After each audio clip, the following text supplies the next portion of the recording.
நீங்க நீதிமன்றம் மூலமா போறேன்னு சொல்றீங்க இல்லீங்களா? அப்ப நீதிமன்றம் மூலமா போகிறது மட்டுமே தான் வச்சுக்கணும். நீங்க போராட்டம் எல்லாம் அங்க பண்ணக்கூடாதுங்கிறாங்க.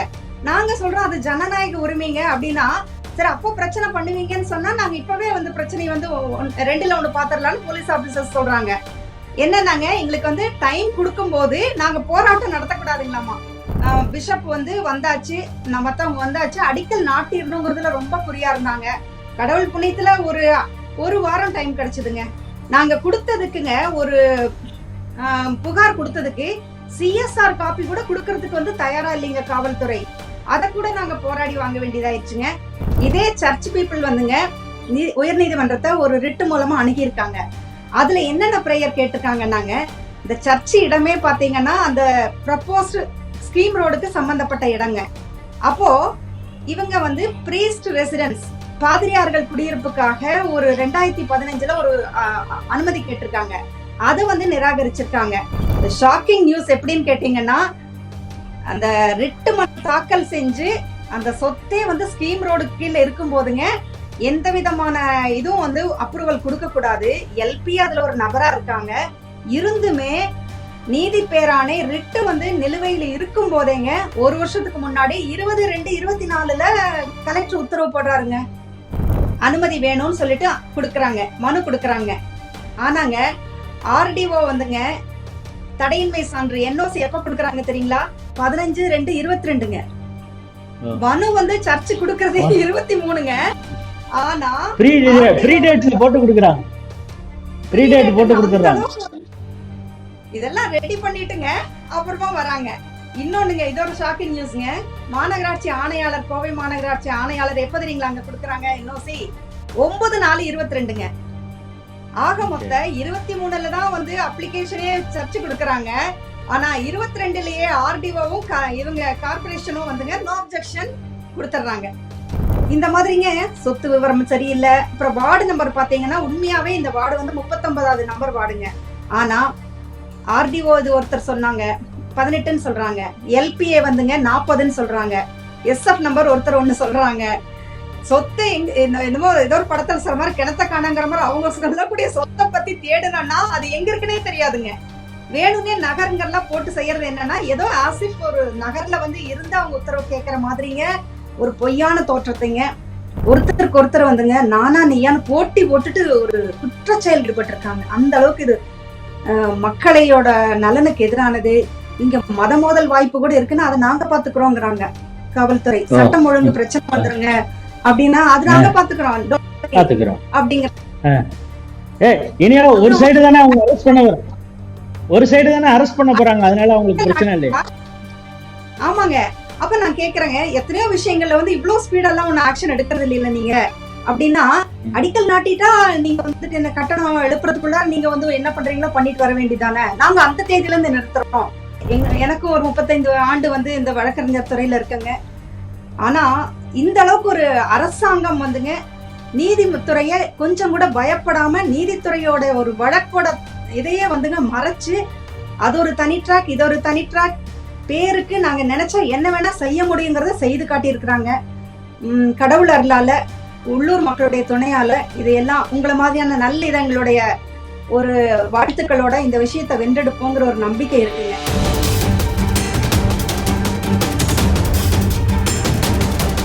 சிடிவி நேயர்களுக்கு வணக்கம். எதிர்வினை நிகழ்ச்சியில் மீண்டும் சந்திப்பதில் மகிழ்ச்சி. இன்னைக்கு ஒரு மிக முக்கியமான ஒரு நேர்காணல் செய்ய இருக்கிறோம். ஒரு 2-3 நாட்களுக்கு முன்னால மெயின் ஸ்ட்ரீம் மீடியால பரபரப்பாக ஒரு வீடியோ போனதை நீங்க பார்த்திருப்பீங்க. கோவை மாவட்டம் இந்த தொண்டாமுத்தூர் சாலை பக்கத்துல இருக்கக்கூடியது வடவள்ளிங்கிற ஒரு இடம். அந்த இடத்துல சட்டவிரோதமாக சர்ச்சு கட்டுறாங்க. அதாவது வணிக வளாகம்னு ஒரு பேர்ல சொல்லிட்டு ஒரு சர்ச் கட்ட இருந்தாங்க. அந்த பகுதியில் இருக்கக்கூடிய இந்துக்கள் கிட்டத்தட்ட அங்க 99% இந்துக்கள் தான் இருக்காங்க. இந்த பகுதியில சர்ச் கட்ட அனுமதிக்க முடியாதுன்னு அந்த ஊர் மக்கள்லாம் போராட்டம் பண்ணது, வாக்குவாதம் செய்த அந்த வீடியோ எல்லாம் பரபரப்பாக வெளியானது. நம்ம சாதாரணமா ஒரு நியூஸ் சேனல்ல ஒரு நியூஸ் வந்தது அப்படிங்கிற பாக்குறோம். ஆனா உண்மையிலேயே அந்த பிரச்சனை என்ன, ஏன் இந்துக்கள் இவ்வளவு ஒரு தன்னெழுச்சியோடு அவங்க போராடுறாங்க, உண்மையிலேயே அந்த வழக்குடைய பின்னணி என்ன, இதையெல்லாம் தெரிஞ்சுக்கிறதுக்காக தான் அட்வொகேட் வெண்ணிலா அவங்க இது சம்பந்தமாக வழக்கெல்லாம் தொடுத்திருக்காங்க. அந்த குடியிருப்பு மக்களோடு அவங்க துணை நிற்கிறாங்க. அவங்கள்ட்ட இந்த வழக்கு பத்தின முழு பின்னணியை தெரிஞ்சுக்கிறதுக்கு தான் நம்ம காணொளி வாயிலாக இந்த நேர்காணல்ல இணையறாங்க. ஸ்ரீ டிவி நேயர்கள் சார்பாக அவரை வரவேற்கிறேன். வணக்கம். வணக்கம் சார். ஸ்ரீ டிவி நேயர் அனைவர்களையும் சந்திப்பதற்கு ஒரு வாய்ப்பு கொடுத்ததுக்கு ரொம்ப மகிழ்ச்சியும் நன்றியும் தெரிவிச்சுக்கிறேங்க. ரொம்ப சந்தோஷம். நாங்கள் சாதாரணமாக ஒரு மெயின் ஸ்ட்ரீம் மீடியால இந்த வீடியோவை பார்த்தோம். ஒரு செய்தி சேனல்ல கொஞ்ச நேரம் வந்தது. இந்துக்கள் போராடினாங்க. இது எப்பவுமே அங்கங்க ஏதோ ஒரு சர்ச்சு வரும், அங்க மக்கள் போராடுவாங்க, அதிகாரிகளோட வாக்குவாதம் பண்ணுவாங்க, ஒரு சின்னதா ஒரு நியூஸ் வரும். ஆனா அதற்கு பின்னால் தொடர்ச்சியாக இதுக்கு பின்னால என்னெல்லாம் நடந்திருக்குது, திடீர்னு இன்னைக்குதான் அந்த மக்கள் போராடினாங்களா அப்படிங்கிற விஷயம்லாம் இருக்கு. அதனாலதான் இந்த வழக்குடைய முழு பின்னணி என்னன்னு தெரிஞ்சுக்கிறதுக்காக உங்களை கூப்பிட்டுருக்கோம். நீங்க தான் சொல்லணும் அந்த வழக்குடைய பின்னணி பத்தி. நீங்க சொன்ன மாதிரிங்க, இன்று நேற்று வந்து எங்களுடைய போராட்டம் இல்லைங்க. 2018 இருந்து எங்க போராட்டம் தொடருதுங்க. இதுக்கு காரணம் பாத்தீங்கன்னா, கோயம்புத்தூர் வடவள்ளி கார்ப்பரேஷன் மாநகராட்சி எல்லைக்குட்பட்ட ஒரு பகுதியிலிங்க இந்துக்கள் 99% இருக்கக்கூடிய இந்த இடத்துல வெளியார்கள், அதாவது சொல்ல போனா கேரளாவை சேர்ந்த ஒரு சர்ச் அமைப்பு 2013ல இடம் வாங்குறாங்க. ஒரு 30 சென்ட் வாங்குறாங்க.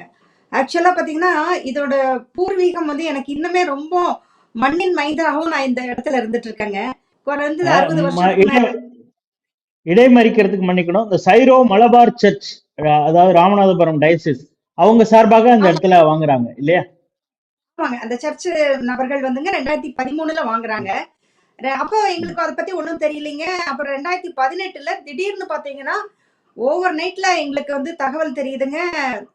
ஷெட்டுங்க, அந்த தகரக்கூரை ஆன ஒரு 3000 அளவிலான ஒரு ஷெட்டை வந்து போடுறாங்க.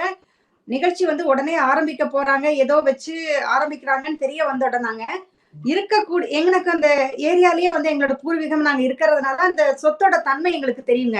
இது முதல்ல வந்து விவசாய பூமியா இருந்த இடம். அதனால அது புஞ்சை காட்டு பூமிங்க அது. இன்னொன்னு, ஒரு மாஸ்டர் பிளான் வந்துங்க ஸ்கீம் ரோடு வர்றதுக்கானது இருந்ததுனால அப்ரூவல அந்த ஏரியால கொடுக்காம வச்சிருந்தாங்க. எங்களுடைய தோட்டமும் வந்துங்க அதுக்கு சேர்ந்ததுதான். அப்போ எப்படி இப்படி திடீர்னு ஒரு அன்அப்ரூவ்டு கன்ஸ்ட்ரக்ஷன் அன்அப்ரூவ்டு சைட் ஏரியால வந்து பண்ண முடியும்னு அப்புறம் உடனே இந்த மக்களுக்கு எல்லாம் தெரிவிக்கவும் எல்லாரும் ஒத்துழைச்சாங்க. எல்லாத்துக்கும் ரொம்ப அதிர்ச்சியா இருந்ததுங்க. உடனே 2018 கோயம்புத்தூர் ஆட்சியரை வந்து நாங்க சந்திச்சு குறை தீர்ப்பு நாள்ல ஒரு மனு கொடுக்குறோம். உடனடியாக வந்துங்க குறை தீர்ப்பு நாள்ல எல்லா அதிகாரிகளும் இருப்பாங்க இல்லைங்களாங்க. உடனே கூப்பிடுறாங்க. ஆமா, இது அன்அப்ரூவ்டு சைட்டா? ஆமா. அப்புறம் அன்அப்ரூவ்டு கன்ஸ்ட்ரக்ஷனா? ஆமா. இது ஸ்கீம் ரோடு வருதா? இது எல்லாத்தையும் கேட்டுட்டுங்க உடனடியாக எங்களுக்கு உண்மையாங்க அந்த ஒவ்வொரு நிமிஷமும் இன்னுமே மனதுல வந்து அவ்வளவு ஒரு நிறைவா இருக்கு. ஒரு நாள் முதல்வர் அப்படின்னு சொல்லுவாங்க இல்லைங்களா, அந்த மாதிரி அத்தனை உத்தரவுகளைங்க நாங்க வந்து அது இன்னுமே அந்த நிமிஷத்துல கிடைச்ச ஆனந்தம் வந்து எங்களுக்கு இன்னும் மறக்கல. அப்புறம் எல்லாத்தையும் தடுத்து நிறுத்திட்டாங்க. இனிமே சர்ச் வரக்கூடாது, இபி கனெக்ஷன் இருக்கக்கூடாது, மின்னணு வேற ஏதாவது தண்ணீர் இணைப்பு இருக்கக்கூடாது, அதை டிஸ்மாண்டில் பண்ணணும் இப்படின்ட்டுங்க. உடனே நாங்கெல்லாம் சரியா வந்து நல்லபடியா நடந்துருச்சுன்னு விட்டுட்டோங்க. அதுக்கப்புறம் வந்துங்க காமா இருந்தவங்க மறுபடியும் 2022க்கு பின்னாடி இந்த ஆட்சி மாற்றங்கள் எல்லாம் நடந்தது இல்லைங்களா தமிழகத்துல, அதற்கு பின்னாடி இவங்க கொஞ்சம் வந்து வேகம் எடுக்கிறாங்க. அப்புறம் 2023ல வர்றாங்க. ஒவ்வொரு தடவையும் நாங்க வந்து போலீசார் வந்து எங்கிட்ட எல்லாம் ஒப்பீனியன் கேட்கும்போது எங்களுடைய பலத்த ஆட்சேபனையை வந்து தெரிவிச்சுட்டே இருந்துட்டு இருக்கிறோங்க. அப்புறம் ரெஜிஸ்டர்ட் போஸ்ட்லிங்க நம்ம ஆஸ் அன் அட்வொகேட் வந்து I know the seriousness of back papers இல்லைங்களாங்க. அதனால எல்லா ரெஜிஸ்டர்ட் போஸ்ட்டுங்க A to Z சிஎம் செல்லில் ஆரம்பிச்சு எல்லாத்துக்கும் பதிவு தபால்ல அஞ்சல் இது அட்டையோட நாங்க அனுப்புறோம். எல்லாமே பேப்பர்ஸ் எங்க கையில இருக்குங்க. ஒவ்வொருத்தரையும் ஒவ்வொரு 17 அரசு துறைக்கு அனுப்பியிருக்கீங்கன்னு உங்களுடைய இதுல மனுல சொல்லிருக்கீங்க சார். அதுக்கான பேப்பர்ஸ் எல்லாம் வச்சிருக்கோம். அப்புறம் இப்படியே இருந்திருக்குங்க. இதுக்கு இடையில தான் வந்துங்க கடந்த வாரம் நீங்க உங்களுக்கு ஒரு விஷயம் கேள்விப்பட்டிருப்பீங்க. ஒரு ஜீவோ பாஸ் பண்ணப்பட்டது. அது சம்பந்தமா தான் இன்னைக்கு மாண்புமை நீதிமன்றம் மதுரை கிளை வந்துங்க ஒரு ஸ்டே உத்தரவு கொடுத்திருக்காங்க. ஆமாங்க. அப்போங்க திடீர்னு என்ன ஆகுதுன்னு கேட்டீங்கன்னா, இங்க ஒரு 17ஆம் தேதிங்க கடந்த வாரத்துல வந்து சனிக்கிழமையில வந்து சுத்தம் பண்றாங்க ஏரியாவெல்லாம். பண்ணிட்டு அடுத்த நாள் வந்து அடிக்கல் நாட்ட போறாங்க 9 மணிக்குன்னு சொன்னோன்னா எல்லாத்துக்கும் ரொம்ப மனசு அதிர்ச்சி ஆயிடுச்சு. எல்லாருக்கும் தகவல் அப்படியே வந்து செவிவழி செய்தியா பரவிங்க. அடுத்த நாள் ஒரு 8 மணில இருந்து அந்த இடத்துல கூட ஆரம்பிச்சிடும். நூத்துக்கணக்கான நம்ம இந்து மக்கள் வந்து கூடிட்டாங்க. அப்போ காவல்துறையும் நிறைய வந்துட்டாங்க. இவங்களும் வந்து இந்த பிஷப் பீப்புளும் ஒரு 10-15 பேர் வந்துட்டாங்க. அடிக்கல் நாட்டுறதுக்கு தயாரா வந்தாங்க. நாங்க வந்து அதுக்கு வந்துட்டு அனுமதிக்க முடியாதுன்னு சொல்றோம். போலீஸ் தரப்பு என்ன சொல்றாங்க, நீங்க வந்து எப்படி தடுக்கலாம், அவங்க வந்து கலெக்டருடைய ஆட்சேபனை இது இன்மை வச்சிருக்காங்களே, தடையின்மை சான்று வச்சிருக்காங்களே, அது நாங்க எங்களுக்கு தெரியாதுங்க. எங்களுக்கு வேணுங்கிற பேப்பர்ஸ் எல்லாம் குடுத்தீங்கன்னா தான், நாங்க வந்து லீகலா அத பார்த்து திருப்தி ஆனா தான் நாங்க அலோவ் பண்ணுவோம். இல்லன்னா அலோவ் பண்ண மாட்டோம்னா, நீங்க அப்படி அனுமதிக்கலன்னு சொன்னா, நீங்க தடுத்தீங்கன்னா உங்க மேல வந்து எஃப்ஐஆர் போடுவோம், அரெஸ்ட் பண்ணுவோம்னெல்லாம் காவல்துறை ஆஸ் யூசுவல் மிரட்டுவாங்க இல்லீங்களா? பண்ணுனாங்க. அப்புறம் நான் சொன்னேன், "பாத்துரலாங்க, அதையும் பாத்துரலாம். நாங்க துணிஞ்சு நிக்க தயாரா இருக்கோம். எங்கிருந்தோ இருக்கிறவங்க வந்து எங்களோட ஏரியாக்குள்ள புகுந்து இப்படி பண்றாங்க.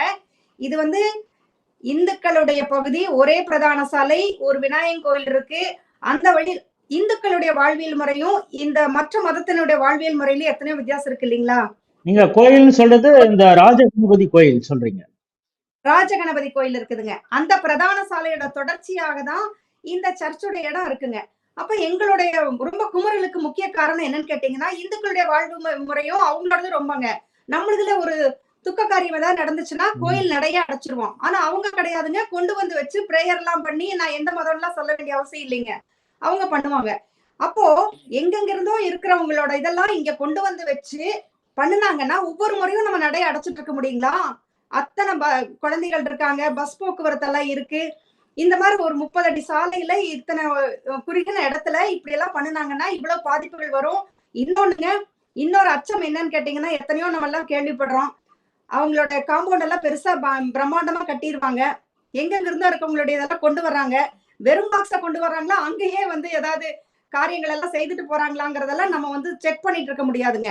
அப்ப வாழக்கூடியவங்க நாங்க தான். அதனால எங்களுடைய அந்த ஆட்சேபனை, அச்சம்ங்கிறதெல்லாம் பார்த்தீங்கன்னா, ரொம்ப பெரிய அளவுக்கு இருந்தது. உடனடியாக வந்து போலீஸ் ஆபீசர் என்ன சொல்றாருங்க, "சரிங்க நீங்கலாம் ஆர்டிஐல கேட்டு வாங்கிக்கோங்கங்கிறாங்க."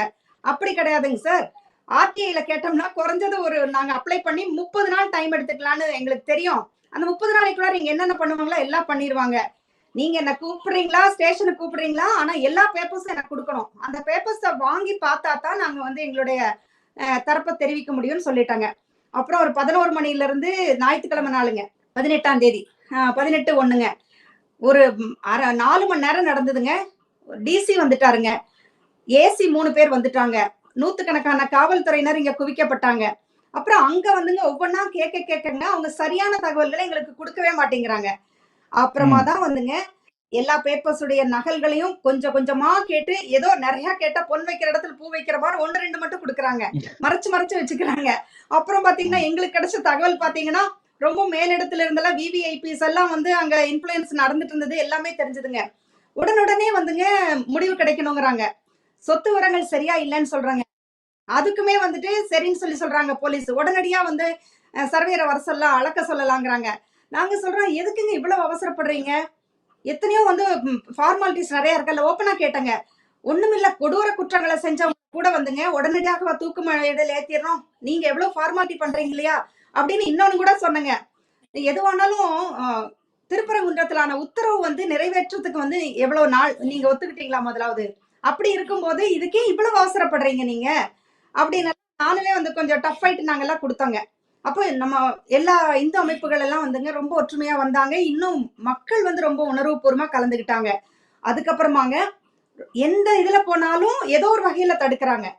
எது சொன்னோம்னாலும் உடனே சர்வேயர் வர வைக்கலாம். ஃபோன்ல பேசுறாங்க. எல்பி ஆபீசரா இப்படி எல்லாம் நெறைய இருந்ததுங்க. ஆ அவங்களுக்காக அது அவ்வளவு வேகமா தொடர்ச்சியா செய்றாங்க. அவங்களுக்காக அவ்வளவு வேகமா செயல்படுறாங்க. அதுதாங்க ரொம்ப ஆச்சரியம். நாங்க சொல்றது திரும்ப திரும்ப நாங்களும் ஃபைட் பண்றோம். இப்படியே தொடர்ந்து இருந்ததுங்க. ரொம்ப கஷ்டப்பட்டு 1 வாரம் டைம் குடுக்குறாங்க. அதாவது என்ன தெரியுமாங்க? எங்ககிட்ட வந்து கேட்கறாங்க. நீங்க நீதிமன்றம் மூலமா போறேன்னு சொல்றீங்க இல்லீங்களா? அப்ப நீதிமன்றம் மூலமா போகிறது மட்டுமே தான் வச்சுக்கணும். நீங்க போராட்டம் எல்லாம் அங்க பண்ணக்கூடாதுங்கிறாங்க. நாங்க சொல்றோம் அது ஜனநாயக உரிமைங்க அப்டின்னா, சரி அப்போ பிரச்சனை பண்ணுவீங்கன்னு சொன்னா, நாங்க இப்பவே வந்து பிரச்சனைய வந்து 2ல 1 பாத்துரலாம்னு போலீஸ் ஆபீசர்ஸ் சொல்றாங்க. என்னன்னாங்க, எங்களுக்கு வந்து டைம் குடுக்கும்போது, நாங்க போராட்டம் நடத்தக்கூடாதுங்களாமா. அப்ப நான் சொன்னேன், இன்னைக்கு வந்து நாங்க முன்னாடி இருக்கோம். அந்த மக்கள் வந்து தாங்களா தன்னெழுச்சியோட போராடும்போது, நாங்கலாம் அத தடுக்க முடியாதுங்க. அப்படின்னு சொல்லி, அவங்களுக்கு என்னன்னாங்க, அன்னைக்கு எப்படியாவது அவங்க பிஷப் வந்து வந்தாச்சு, மத்தவங்க வந்தாச்சு, அடிக்கல் நாட்டிரணுங்கிறதுல ரொம்ப குறியா இருந்தாங்க. கடவுள் புண்ணியத்துல ஒரு 1 வாரம் டைம் கிடைச்சதுங்க. நாங்க குடுத்ததுக்குங்க ஒரு புகார் குடுத்ததுக்கு, சிஎஸ்ஆர் காப்பி கூட குடுக்கறதுக்கு வந்து தயாரா இல்லைங்க காவல்துறை. அத கூட நாங்க போராடி வாங்க வேண்டியதாயிருச்சுங்க. இதுதான் நடந்ததுங்க. அந்த ஒரு சூழ்நிலையில அன்னைக்கு சம்பவங்க. இப்ப அதே மாதிரி இந்த 2017ல அவங்க அந்த இடத்துல வந்து ஆரம்பத்துல பிரீஸ்ட் குவார்டர்ஸ் கட்ட போறோம் அப்படிங்கிறது தான் அனுமதி கேட்டிருந்தாங்களா? இது வந்துங்க சார், நாங்க என்ன பண்றோம், 19ஆம் தேதி கலெக்டரை போய் சந்திக்கிறோம். அந்த கலெக்டர் ம், சந்திக்கிறதுக்காக இந்த ரிட்டு ஒண்ணு சொல்றாங்களே, ரிட்டுன்னு சொல்றாங்களேன்னு, ம், என்ன ரிட்டு பேப்பர்ஸ் குடுங்கன்னா குடுக்கலைங்க. அது என்ன ம், சொல்றாங்க, ரிட்டு வந்து எகெயின்ஸ்ட் வடவள்ளி போலீஸ் ஸ்டேஷனு. அவங்க எங்களுக்கு என்ஓசி ம், குடுக்கல. அதுக்காக தான் போனோம் ம், அப்படின்னு போலீஸ் சொல்றாங்க. யாருங்க? சர்ச் பீப்பிள் சொன்னாங்க. அப்புறங்க நமக்கு தான் வக்கீல் மொழியாச்சே, உட்காந்து டே நைட் ஒர்க் பண்ணி அந்த WP என்னங்கிறதெல்லாம் வந்து அந்த தரவுகள் எல்லாம், நீதித்துறை தரவுகள் எல்லாம் போய் தேடும் போதுங்க, நள்ளிரவு வந்து என்னமோ ஒரு சுதந்திரம் கிடைச்ச மாதிரிங்க, நமக்கு ஒரு விடியல் கிடைச்சது. ஏன்னு கேட்டீங்கன்னா, 2017ல இதே சர்ச் பீப்பிள் வந்துங்க உயர்நீதிமன்றத்தை ஒரு ரிட்டு மூலமா அணுகியிருக்காங்க. அதுல என்னென்ன பிரேயர் கேட்டிருக்காங்கன்னாங்க, இந்த சர்ச் இடமே பாத்தீங்கன்னா அந்த ப்ரப்போஸ்டு ஸ்கீம் ரோடுக்கு சம்பந்தப்பட்ட இடங்க. அப்போ இவங்க வந்து பிரீஸ்ட் ரெசிடென்ஸ், பாதிரியார்கள் குடியிருப்புக்காக ஒரு 2015ல ஒரு அனுமதி கேட்டிருக்காங்க. அது வந்து நிராகரிச்சிருக்காங்க எல்பிஏ. அப்போ அதனால ஸ்கீம் ரோடு இருக்கிறதுனால நிராகரிச்சிட்டாங்க. இது என்ன காரணத்துக்காக இந்த சொத்து வந்து ஸ்கீம் ரோடுக்கு வந்ததோ அது 3 வருஷத்துக்குள்ளார வந்து எடுக்கப்பட்டிருக்கணுங்க, அக்விசிஷன் பண்ணிருக்கணும், அந்த ப்ராசஸ் எல்லாம் ஆயிருக்கணும். இது வந்து 94ல ஆனது. இப்ப பல வருஷங்கள் கடந்துருச்சு. என்ன நோக்கத்துக்காக கேட்கப்பட்டதோ அது ப்ராசஸ் ஆகலைங்கிறதுனால அந்த ஸ்கீம் ரோடு இருக்கக்கூடிய இவங்களுடைய பகுதிக்கு விலக்கு கொடுத்துங்க அனுமதிக்கப்படுதுங்க. இன்னொன்னு கூடுதலா பாதிரியார்கள் குடியிருப்புக்கும் வந்துட்டு அனுமதி கொடுக்கறாங்க. அனுமதி என்னன்னு கேக்குறாங்க, if it is in proper it may be plan may be granted அப்படிங்கிறது உத்தரவு எப்ப ஆகுதுன்னு கேட்டீங்கன்னா 21/1/2025ங்க. இது இது வந்துங்க எங்களுக்கு எப்ப தெரிஞ்சதுன்னாங்க, கலெக்டர் கிட்ட போய் கொடுக்கறதுக்காக முந்தத்த நாள்ல தான் 18ஆம் தேதி நைட்டு தான் தெரியுதுங்க. காவல்துறை கூட பேசிட்டு இருக்கும்போது எங்களுக்கு தெரியலைங்க. இது எல்லாம் எடுத்துட்டுங்க இதுங்க கலெக்டர் ஆட்சியர் அலுவலகத்துல போய் எங்களுடைய கருத்துக்கள் எல்லாம் இது 1-2 பாயிண்ட்ஸ் நம்ம இப்போ ஷேர் பண்ணிருக்கோங்க. நிறைய விஷயங்கள் வந்து நடந்திருந்ததுங்க. அதையெல்லாம் மனு கொடுத்தோங்க. அதே மாதிரி 2024, அதாவது 20/2/2024 சர்ச் கட்டுறதுக்கு கோவை ஆட்சியர் கிராந்திகுமார் உடனே உத்தரவிட்டுறாரு. இந்த இது இவங்க பாதிரிக்கு ரெசிடென்ஸுங்கிறது தான் இவங்க பிரேயர் கொடுக்குற நேரத்துல எப்படி ஒரு சர்ச் கட்டுறதுக்கு மாவட்ட ஆட்சியர் அனுமதி கொடுத்தார்? ஆமாங்க, அருமையான கேள்வி கேட்டீங்க. அந்த ரிட்டு அதுலங்க எல்பிஏ லோக்கல் பிளானிங் அத்தாரிட்டி ம், வந்துங்க ஒரு ரெஸ்பாண்டன்ஸா இருக்காங்க, ஆப்போசிட் பார்ட்டியா ஓகே. இருக்காங்க. கலெக்டர் என்பவர் எல்பிஏல ஒரு அங்கம்.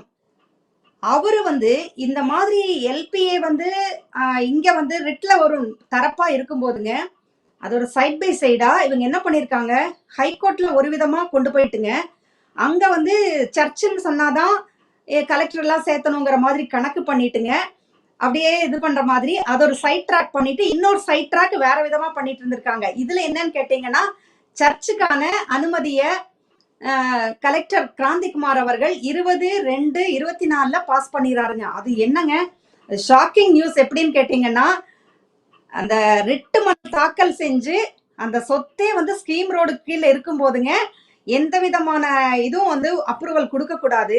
எல்பி அதுல ஒரு நபரா இருக்காங்க. இருந்துமே நீதி பேராணை ரிட்டு வந்து நிலுவையில் இருக்கும் போதேங்க 1 வருஷத்துக்கு முன்னாடி 20/2/24ல கலெக்டர் உத்தரவு போடுறாருங்க. என்ஓசி இதுல கொடுக்கிறார் இல்லையா? தலைமை என்ஓசி கொடுக்கிறார். ஆமாங்க ஆமாங்க ம், இதுல வந்துங்க அந்த ஒரு உத்தரவு கையில வச்சிருக்கேங்க நானு. இதுல ம், சொல்லியிருக்காங்க பார்வைங்கிறதுல பாத்தீங்கன்னா, அந்த மலபார் சர்ச் இருக்கு இல்லைங்களாங்க, 5/10/23ல தான் வந்துங்க எங்களுக்கு அனுமதி வேணும்னு சொல்லிட்டு கொடுக்குறாங்க, மனு கொடுக்குறாங்க. ஆனாங்க ஆர்டிஓ வந்துங்க தடையின்மை சான்று என்ஓசி எப்ப கொடுக்குறாங்க தெரியுங்களா? 15/2/22ங்க. ஓ. மனு வந்து சர்ச் கொடுக்கறதே ஆ. 23ங்க. ஆனா ப்ரீ ப்ரீ ஆர்டிஓ டேட்ஸ்ல போட்டு கொடுக்குறாங்க. ப்ரீ ப்ரீ டேட் போட்டு டேட்னு அந்த கொடுத்துட்றாங்க. அளவுக்கு இதெல்லாம் ரெடி பண்ணிட்டுங்க அப்புறமா வராங்க.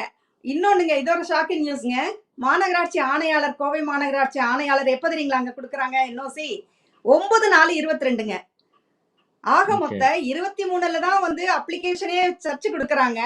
ஆனா 22லயே ஆர்டிஓவும் இவங்க கார்பரேஷனும் வந்துங்க நோ அப்ஜெக்ஷன் கொடுத்துட்றாங்க.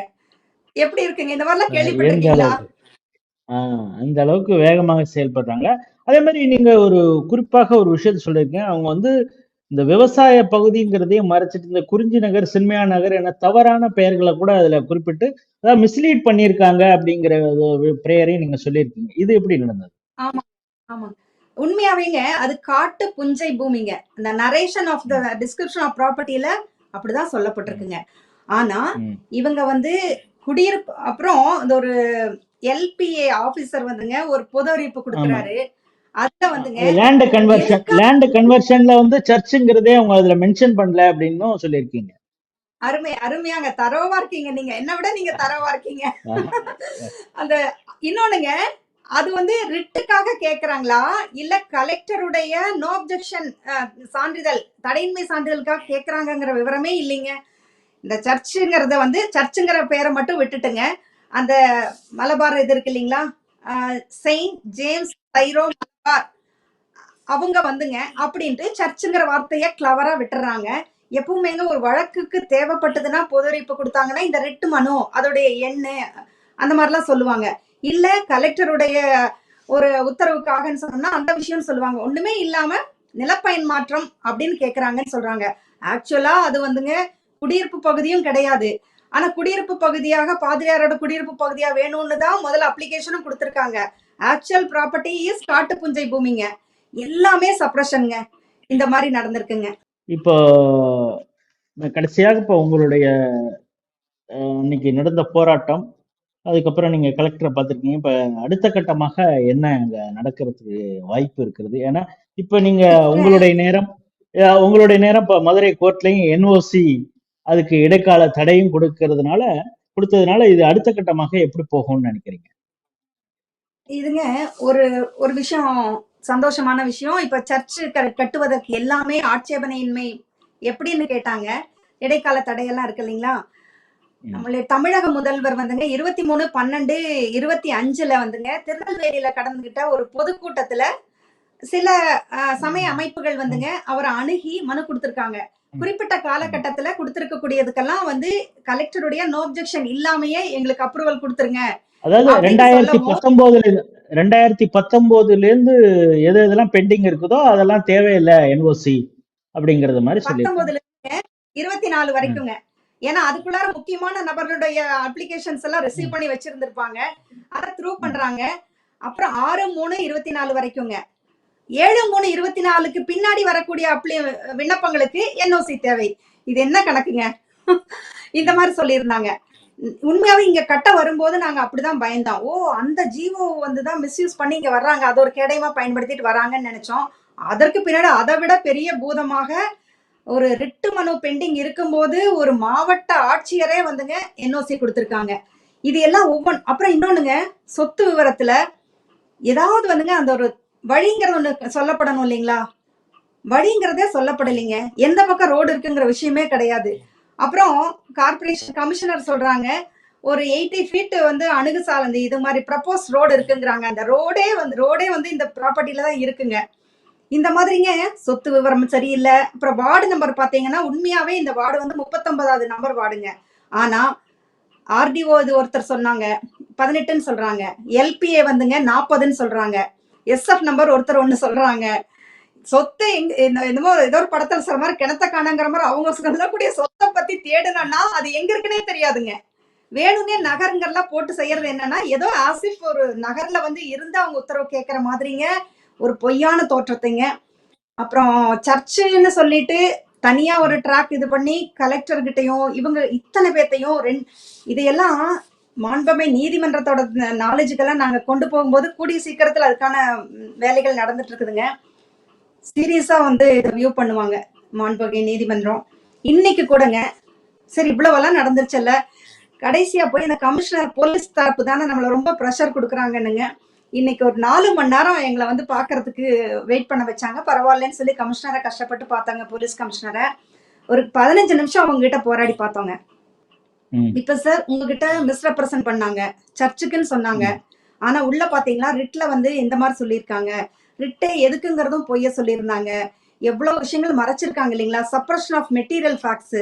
இப்ப நீங்க நினைச்சா கூட உங்களுக்கான தகவல்கள் சரியா கொடுக்கலன்னு சொல்லிட்டு கூட நீங்க என்கொயரி ஒரு கேட்கலாம் இல்லைங்கன்னு சொன்னா ஆஸ் யூஷுவல் அவங்க போலீஸ் ஆபீசர்ஸ் என்ன சொல்லுவாங்கன்னு தெரியுங்களா, நாங்க எக்ஸிகியூட்டிவ் அத்தாரிட்டி, நீங்க கோர்ட்ல இருந்து ஒரு உத்தரவு வாங்கிட்டு வாங்க, அப்புறம் நாங்க பண்றோம்னா சார் அதாவது திருப்பரங்குன்றம் தெரிஞ்சுட்டாங்க நாங்க நீங்க என்ன பண்ணுவீங்க. அப்ப வந்து நான் கூட பேசுனாங்க இங்க வந்து டிசி அவங்க கிட்ட சொல்லும் போது எனக்கு மட்டும் அந்த சமயத்துக்கு ஒரு பவர் இருந்ததுன்னா திருப்பரங்குன்றத்துல அருமையான ஒரு உத்தரவு கிடைச்சிருக்கும் போது ஏன் நடந்து போய் மேல போய் ஹெலிகாப்டர் வச்சு தீபம் ஏத்திட்டு வந்துருக்கலாமே அப்படின்னு சொல்லிட்டு அந்த அளவுக்குங்க நமக்கு ஒரு வேகமா இருக்கு. அந்த அளவுக்கு இவங்க எல்லாம் வந்து அட்டுழியமா நடக்கும் போதுங்க, அதாவதுங்க ஒரு தங்கத்துல ஒரு ஆபரணம் செய்யும் போதுங்க 95 பெரும்பளவு சதவீதம் வந்து தங்கம் இருக்கும். மெட்டலை வந்து தேவைக்காக பண்ணுவோம். ஆனா இந்த ஒரு விஷயத்துல என்னன்னு கேட்டீங்கன்னா மெட்டல் 95% இருக்குங்க, 5% தான் தங்கம் இருக்கு. அந்த அளவுக்கு தாங்க உண்மை இருக்கு. 95% வந்து இதுல பொய்மை தான் கலந்துருக்குங்க. உயர் அதிகாரிகள்ல இருந்து எல்லாருமே வந்து இந்த சர்ச் விஷயத்துல ஒருத்தருக்கு ஒருத்தர் வந்துங்க நானா நீயான்னு போட்டி போட்டுட்டு ஒரு குற்றச்செயல் ஈடுபட்டு இருக்காங்க. அந்த அளவுக்கு இது மக்களையோட நலனுக்கு எதிரானது. இங்க மத மோதல் வாய்ப்பு கூட இருக்குன்னா அதை நாங்க பாத்துக்கிறோங்கிறாங்க காவல்துறை. சட்டம் ஒழுங்கு பிரச்சனை வந்துருங்க அப்படின்னா அது நாங்க பாத்துக்கிறோம் அப்படிங்கிற. இனியா ஒரு சைடு தானே அவங்க அரெஸ்ட் பண்ண வரும், ஒரு சைடு தானே அரெஸ்ட் பண்ண போறாங்க, அதனால அவங்களுக்கு பிரச்சனை இல்லையா? ஆமாங்க. அப்ப நான் கேக்குறேங்க, எத்தனையோ விஷயங்கள்ல வந்து இவ்வளவு ஸ்பீடெல்லாம் ஒண்ணு ஆக்ஷன் எடுக்கிறது இல்ல நீங்க அப்படின்னா, அடிக்கல் நாட்டிட்டா நீங்க வந்துட்டு என்ன கட்டணம் எழுப்புறதுக்குள்ள நீங்க வந்து என்ன பண்றீங்களோ பண்ணிட்டு வர வேண்டியதானே. நாங்க அந்த தேதியில இருந்து நிறுத்துறோம் சார். எந்த அளவுக்கு வந்து காவல்துறை அரசு வந்து ஒத்துழைக்குங்கிறது நாங்க சமீபத்துல பல தீர்ப்புகள் எல்லாம் நாங்க பாத்துட்டோம் அப்படின்னு நாங்க எல்லாம் டஃப் ஃபைட் கொடுத்தோங்க. ஆனாலும் என்ன காரணம் கொண்டும் நீங்க ஸ்டே உத்தரவு வாங்கிட்டு வந்தா மட்டும்தான் நிறுத்த முடியும், இல்லைன்னா அவங்க கண்டினியூ தான் பண்ணுவாங்க. நீங்க சொல்றதுல எல்லாம் வேலிட் பாயிண்ட் இருக்குன்னே எடுத்துக்கிட்டாலும் மை ஹேண்ட்ஸ் ஆர் டைடு அப்படிங்கிற அர்த்தத்திலேயே தான் வந்து காவல் ஆணையாளர் சொல்லிட்டாருங்க. நான் 2 நாள் டைம் கேட்டேன், 3 நாள் டைம் கேட்டேங்க, ஒரு நாளும் கொடுக்க முடியாது அப்படின்ட்டாருங்க. 27ஆம் நான் சொல்றேன் ஒர்க்கிங் டே வந்து எங்களுக்கு 5 தான் கிடைச்சதுங்க. பேப்பர்ஸ் எல்லாம் கேதர் பண்ணி இப்ப திங்கக்கிழமை ஃபைல் பண்ணலான் இருந்தோம். குடியரசு தினம் வருதுங்க, அதுக்காகவாது ஒரு 2 நாள் டைம் கொடுங்கன்னு கேட்டோம். இவ்வளவு காலம் பொறுத்திருந்தவங்க இவ்வளவு நாள் பொறுக்க முடியாதுங்களா? இவ்வளவு பொய்மையோட வந்திருக்காங்கல்ல. they have not come with clean hands, they have suppressed material facts. அப்படி இன்னொன்று முக்கியமான சொல்ல மறந்துட்டேங்க. உயர்நீதிமன்ற நீதி பேரானுடைய டிஸ்போசல் டேட்டுங்கிறதுங்க 21/1/25ங்க. நீங்க பாத்தீங்கன்னா அந்த LP officer no objection plan approval பண்ணதுலீங்க தேதி சொல்றாங்களாங்க 21/1/24. என்ன காரணம்னா 25க்கு பதிலா 24ன்னு போட்டாங்க.